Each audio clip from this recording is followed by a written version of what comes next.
Hey guys, welcome back to my another new blog. তো আজকে ঘুম থেকে উঠে একটু দুজন মিলে পড়াশোনা করে নিলাম, কারণ আজকে তো স্যাটারডে, আজকে অফিসও নেই। তারপরে ব্রেকফাস্ট সেরে নিলাম। ব্রেকফাস্টে ছিল আজকে আলু আর মেথির পরোটা। আমরা এখন যাচ্ছি ডাক্তারখানা, দুজনে একটা ছাতার নিচে। কত ভালো লাগছে না আমাদের? একদম ফাঁকি লাগছে, এত ভালো লাগছে। তো কুত্তাগুলো আমাদের বলে দিল যে খুব ভালো লাগছে। আমরা অ্যাঙ্গেল ওয়াইজ ছাতা ধরে এত বৃষ্টির মধ্যে এখন আমরা যাচ্ছি। আরে আমার কাছে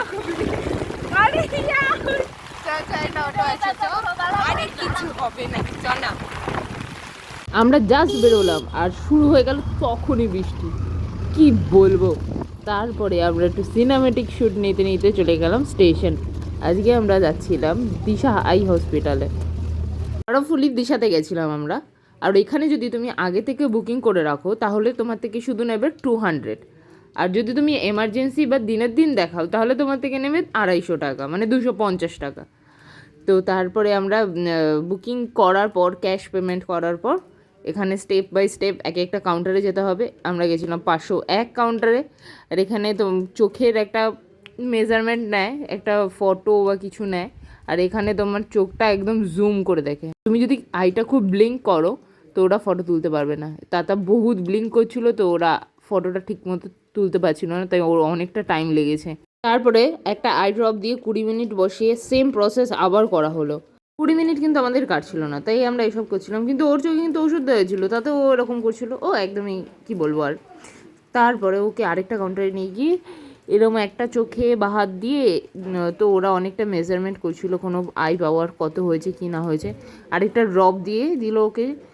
তারপরে আবার চেক আপটা করা হলো। এরপরে ওকে আরও টেস্ট করাতে হয়েছে, কারণ ওর চোখের মাথা একদমই খেয়ে ফেলেছে। কারণ ওর পুরো দুটো চোখে -1 করে বেড়ে গেছে আরও বেশি। মাকে কল করে বলে দিলাম যে মা, তোমার মেয়ে একদম চোখের মাথা খেয়ে নিয়েছে, কিছু আর করা যাবে না।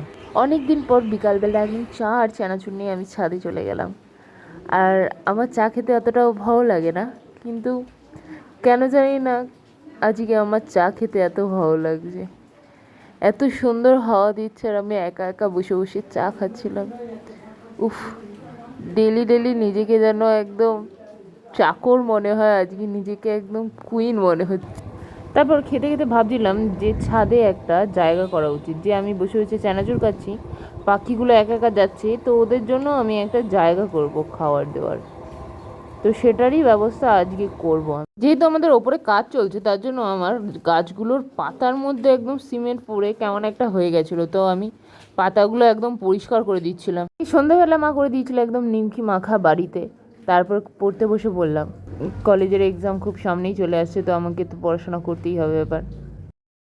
তোমরা যদি বাঙালি হও আর তোমরা কোনোদিনই রোগা হতে পারবে না, কারণ এত সুন্দর রান্না যদি তোমার মা বাড়িতে করে। আবার রাত্রিবেলা করে দিয়েছিল পোহা। উফ, খেয়ে একদম মন ভরে গেল। যদি ভিডিওটা ভালো লাগে like, comment, share and subscribe করে দেবে। দেখা হবে আরেকটি নতুন ব্লগে।